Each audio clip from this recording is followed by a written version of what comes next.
الحمدللہ رب العالمین والصلاة والسلام علی سید الانبیاء والمرسلین وعلی آلہ وصحبہ اجمعین۔ حضرت جابر بیان کرتے ہیں کہ نبی صلی اللہ علیہ وسلم نے فرمایا کہ شیطان جزیرہ عرب میں، یہ بھی آیت بہت غور سے حدیث مبارکہ سن لیجئے۔ حضرت جابر رضی اللہ تعالیٰ عنہ بیان کرتے ہیں کہ نبی صلی اللہ علیہ وسلم نے فرمایا کہ شیطان جزیرہ عرب میں اپنی عبادت کیے جانے سے مایوس ہو گیا ہے، لیکن وہ ان مسلمانوں کو ایک دوسرے کے خلاف بھڑکاتا ہے۔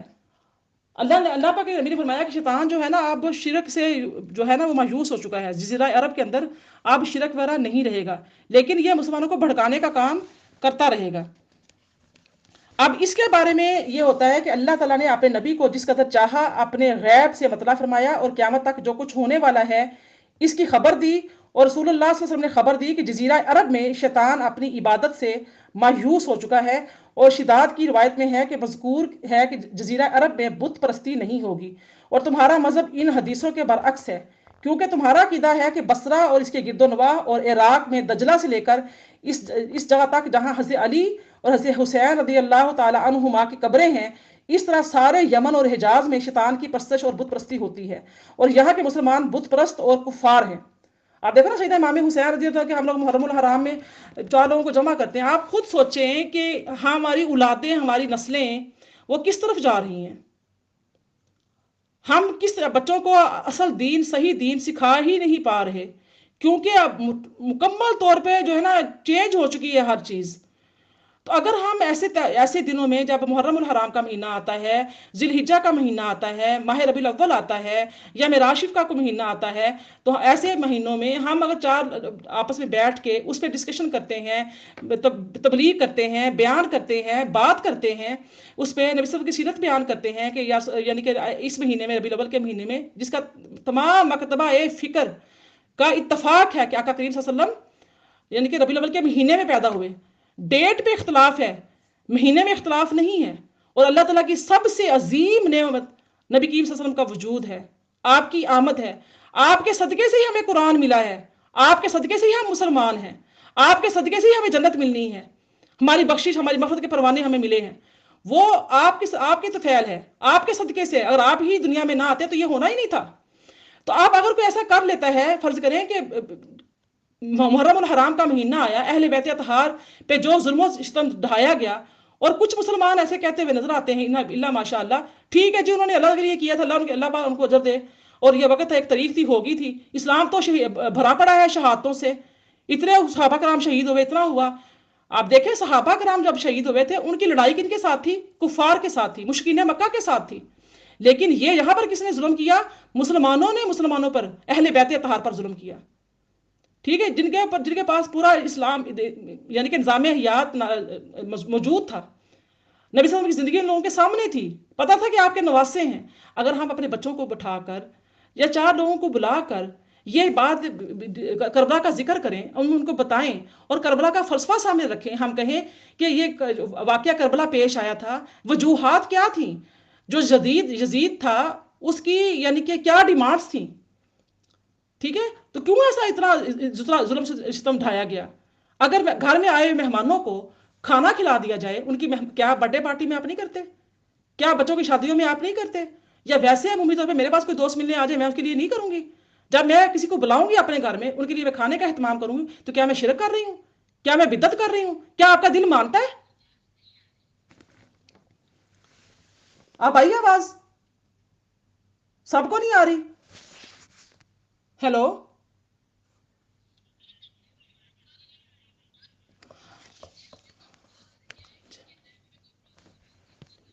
چلے پھر انٹرپٹ نہ کریں، مجھے پتا نہیں تھا یہ، چلو ٹھیک ہے۔ تو بہرحال آپ خود اپنے دل پہ ہاتھ رکھ کے دیکھیں، آپ سوچیں کہ بات تو صحیح ہے کہ اس میں کون سی ایسی بات ہے؟ نہیں جی نہیں، اور صحابہ نے نہیں کیا۔ بھائی آپ کو نہیں آ رہی، اپنے اپنا چیک کریں، بار بار ڈسٹرب نہ کریں پلیز۔ تو یہ ٹاپک ایسے ہیں جہاں پر ٹائم بہت زیادہ لگ جاتا ہے، تو میں اس سے آگے گزر بھی نہیں سکتی، کیونکہ یہ ضروری ہے۔ آپ دیکھیے کہ مہمان کے گھر میں کوئی ایسا پروگرام کرنا، بچوں کی تعلیم و تربیت کے لیے اپنے اسلاف کو یاد کرنا، اپنے اہل بیت اطہار کا ذکر کرنا. نبی کریم علیہ الصلوۃ والسلام جب دنیا میں تشریف لائے، آپ کی تشریف آوری کا مقصد کیا تھا، یعنی آپ صلی اللہ علیہ وسلم کے آمد سے پہلے حالات کیا تھے، کس طریقے سے عورتوں کو ساتھ ظلم ہوتا تھا، بچیوں کے ساتھ ظلم ہوتا تھا، کس طریقے سے قتل و غارت تھی، کیسا نظام تھا، کیا جو اسلامی یعنی کہ انسانیت ہے کس طریقے سے ظلم و ظلمت کے اندھیرے میں ڈوبی ہوئی تھی. اگر ہم بلا کے اس ربیع الاول کے مہینے میں آپ کہتے ہیں جی پھر 12 مہینے ہی نبی کے سمجھ کے ہر وقت ہی کیا کرو، ابھی میں میلاد ہی کر رہی ہوں، آپ سب سن رہے ہیں، ذکر کس کا ہے؟ قرآن کو سمجھنا حدیث کے ساتھ ہے، حدیث آقا کریم صلی اللہ علیہ وسلم کا فرمان ہے، آپ کی نعت ہے، آپ کی حمد و ثنا، آپ کی تعریف ہے، آپ کی توصیف ہے. اب ایسے خاص دنوں میں کیا ہوتا ہے کہ ذرا جب بچے کے دیکھو بچہ پیدا ہوا، بچہ سامنے سونا پھرتا ہے، ماں باپ ہر روز بچوں کو تحفے دلا رہے ہوتے ہیں، اچھے سے اچھا کھانا کھلا رہے ہوتے ہیں، ہر خواہش پوری کر رہے ہوتے ہیں، لیکن برتھڈے والا دن خاص کیوں؟ کیوں بچے ماں کو یاد آتی، کیوں برسی کیوں باپ کی یاد آتی مرے ہوئے کی، کیوں باپ کی یاد آ جاتی ہے؟ کیوں ایک دن خاص ہوتا ہے.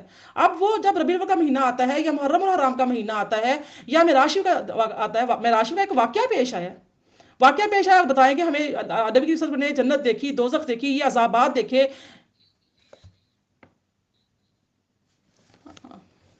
یہ کون ہے جو پہچانتا ہے ان کا مسئلہ حل کرے، پرسنل جا کے ان کو ان باکس میں. چلیں جی، تو یہ بھی سب چیزیں جو ہے نا، اس پہ کوئی چیز نہیں ہوتی. اللہ اکبر.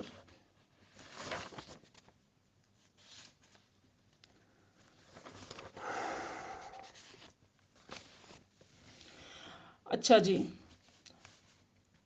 حضرت ابو ہریرہ بیان کرتے ہیں کہ رسول اللہ صلی اللہ علیہ وسلم نے فرمایا، مجھے انبیاء پر 6 وجوہ سے فضیلت دی گئی ہے.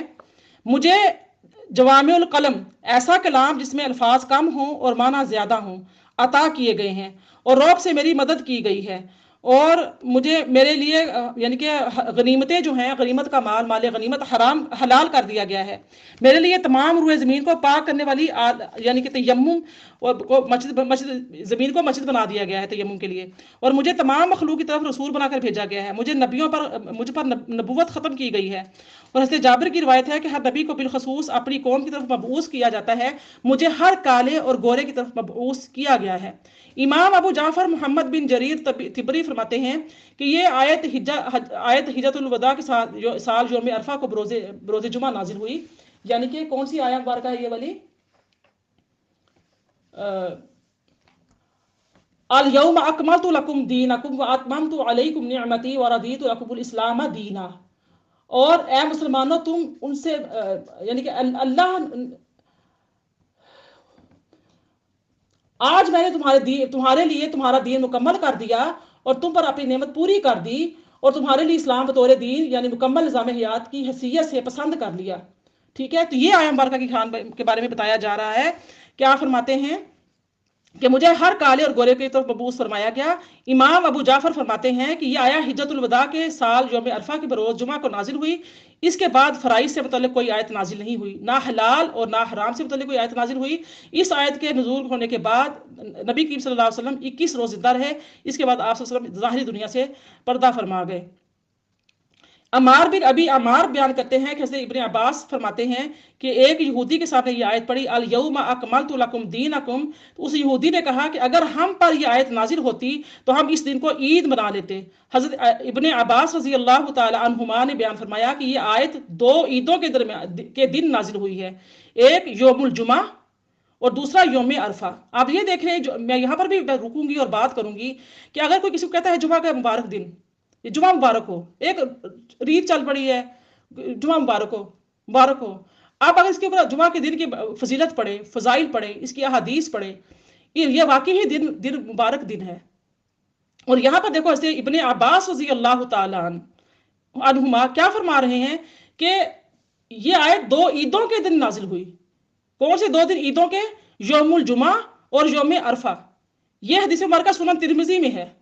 ٹھیک ہے، تو فرما رہے ہیں کہ یوم عید. تو اگر کوئی کسی کو مبارک کا مطلب کیا ہوتا ہے کہ اللہ پاک اس دن کی برکتیں آپ کو عطا فرمائے. اب اس پر بھی ہو جمعہ مبارک کہہ دیا، یہ تو گناہ ہے، یہ صحیح نہیں ہے، یہ بدعت ہے، اسلام میں بدعت جائز نہیں ہے. ہو آپس میں بحثیں ہو رہی ہیں. یہ چیزیں غلط ہیں. ہم مسلمان کس طرف نکل پڑے ہیں؟ اسلام اتنا تنگ نظری کا دین ہے. اب یہاں پر 2 عیدوں کی بات کی جا رہی ہے. اب اس حدیث سے کیا معلوم ہوتا ہے کہ جمعہ کا دن مسلمانوں کی عید ہے، اور عرفہ کا دن بھی مسلمانوں کی عید ہے، اور جن لوگوں نے یہ کہا کہ مسلمانوں کی صرف 2 عیدیں ہیں، انہوں نے حدیث پر غور نہیں کیا۔ البتہ یہ کہا جاتا ہے کہ مشہور عیدیں صرف عید الفطر ہے اور عید الاضحیٰ ہے، جن کے مخصوص احکام ہیں۔ ہم روزے رکھتے ہیں تو ہم عید گزارتے ہیں، یہ عید شرعیہ عید ہے۔ عید الاضحیٰ ہے، ہم قربانیاں کرتے ہیں۔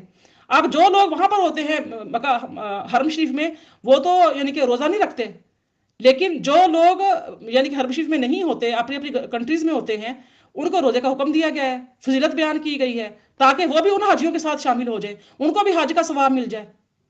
تو یہ عیدیں اس حوالے سے کہی جاتی ہے، یعنی کہ عید الاضحیٰ سے بے پہلے نماز اور خطبہ ہے، اور اس کے بعد صاحب نصاب پر قربانی کرنا واجب ہے۔ جمعہ کا دن مسلمانوں کی اجتماع کا دن ہے، اس میں ظہر کا بدلہ بے نماز خطبہ فرض کیا گیا ہے۔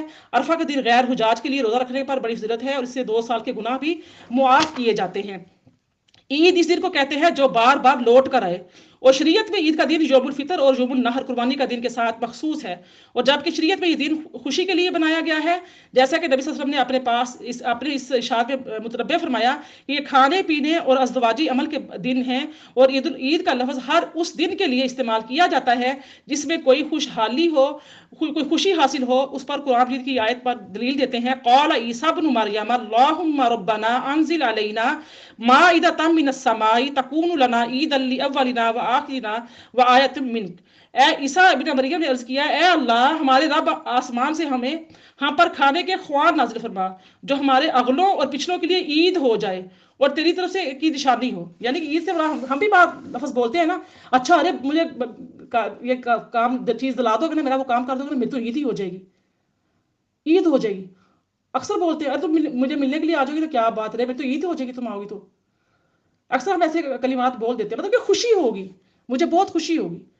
تو کوئی کسی کو کسی چیز کی مبارکباد دیتا ہے تو اس کی دعا دیتا ہے کہ تمہاری اس چیز میں برکت ہو۔ اب اس برکت کے دن کو، جمعہ کا دن برکت ہے، دنوں کا سردار دن ہے، درود پاک کی کثرت کی جاتی ہے، مسلمانوں کا اجتماع ہوتا ہے، سب جمع ہو کے اللہ تعالیٰ کی بارگاہ میں حاضر ہوتے ہیں، نمازیں پر جمعہ ادا کرتے ہیں، جمعہ کا خطبہ سنتے ہیں۔ اس میں ایک گھڑی ایسی رکھی گئی ہے جس کے اندر دعائیں قبول ہوتی ہیں، احادیث اس کے اوپر پورے ابواب ہیں۔ تو اگر کوئی کسی مسلمان کو کہتا ہے کہ جمعہ مبارک ہو، سامنے والا مسلمان منہ پسوڑ لیتا ہے کہ یہ تو بدعت ہے۔ اب بدعت کا معنی اس کو بھی نہیں آتا، بدعت کی اقسام اس کو بھی نہیں پتا، بس منہ پسوڑنا آ گیا، کیونکہ جس مولوی کو وہ پسند کرتا ہے، جس علامہ صاحب کو پسند کرتا ہے، بس اس کو اس نے سن لیا ہے، بس اس پہ یقین ہو گیا، اور خود کتاب کھولنے کی وہ نہیں ہے۔ اب دیکھیں یہ اصطلاح شرعی اور اصطلاحی عید تو صرف عید الفطر اور عید الاضحیٰ ہے، اور یوم عرفہ اور یوم جمعہ عرفاً عید ہے، اور جس دن کوئی نعمت اور خوشی حاصل ہو وہ بھی عرفاً عید کا دن ہوتا ہے، اور تمام نعمتوں کی اصل سیدنا محمد صلی اللہ علیہ وآلہ وسلم کی ذات گرامی ہے۔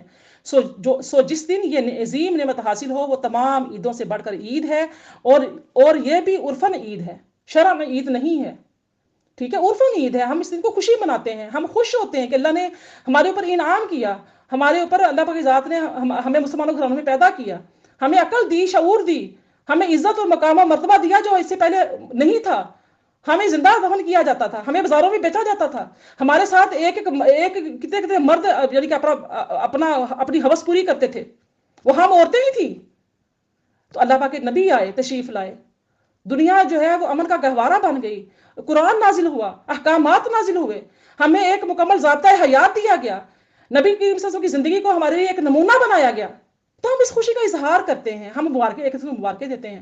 تو یہ عرفاً ہوتی ہیں، یہ شرعاً نہیں ہوتی۔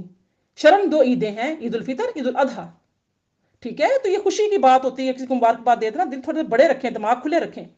عرفاً عید کا دن ہے، تمام نعمتوں کی اصل سیدنا محمد صلی اللہ علیہ وسلم کی ذات گرامی ہے، سو جس دن یہ نعمت حاصل ہو وہ تمام عیدوں سے بڑھ کر عید ہے، اور یہ بھی عرفاً عید ہے، شرعاً عید نہیں ہے۔ اس لیے مسلمان ہمیشہ سے آپ نبی صلی اللہ علیہ وسلم کی ولادت کے دن 12 ربیع الاول کو عید المیلاد النبی مناتے ہیں۔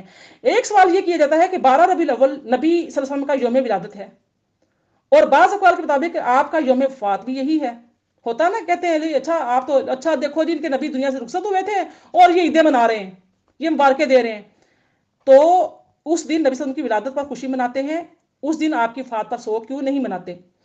تو اس کا جو جواب ہے وہ یہ ہے کہ شریعت نے ہمیں نعمت پر خوشی منانے اور اس کا اظہار اور بیان کرنے کا حکم دیا ہے، اور کسی نعمت کے چلے جانے پر سوگ منانے سے منع کیا ہے۔ دوسرا جواب یہ ہے کہ ہم غم اور سوگ کیوں کریں؟ نبی کریم صلی اللہ علیہ وسلم جس طرح پہلے زندہ تھے آپ بھی زندہ ہیں. پہلے دارالتکلیف میں زندہ تھے، دنیا میں تھے، کتنا ظلم ڈھایا گیا، کتنا پریشان کیا گیا. اب جو ہیں دارالجزاء اور جنت میں زندہ ہیں. آپ پر امت کے اعمال پیش کیے جاتے ہیں. نیک اعمال پر آپ اللہ تعالیٰ کی حمد کرتے ہیں اور برے اعمال پر آپ امت کے لیے استغفار کرتے ہیں. آپ زائرین جو مدینہ المنورہ میں جاتے ہیں، آپ زائرین کے سلام کا جواب دیتے ہیں، طالبین شفاعت کے لیے شفاعت کرتے ہیں، اللہ تعالیٰ کی تجلیات کے مطالعہ اور مشاہدہ میں مستغرق رہتے ہیں، اور آپ کے مراتب اور درجات میں ہر آن اور ہر لحظہ ترقی ہوتی رہتی ہے. اس میں غم کرنے کی کوئی وجہ نہیں ہے. جب ہم نے خود یعنی کہ آپ نے خود فرمایا کہ میری حیات بھی تمہارے لیے خیر ہے اور میری ممات بھی تمہارے لیے خیر ہے. میں جو بھی چیز آپ کے سامنے بیان کروں گی، کسی کو اس سے کوئی اختلاف ہو تو انشاءاللہ تعالی جو متفق علیہ حدیثیں ہیں جن پہ سارے ائمہ کرام کا اتفاق ہے، ان کے میں ڈھیر لگا دوں گی ان کے سامنے انشاءاللہ. آگے حکم ہوتا ہے یسألونک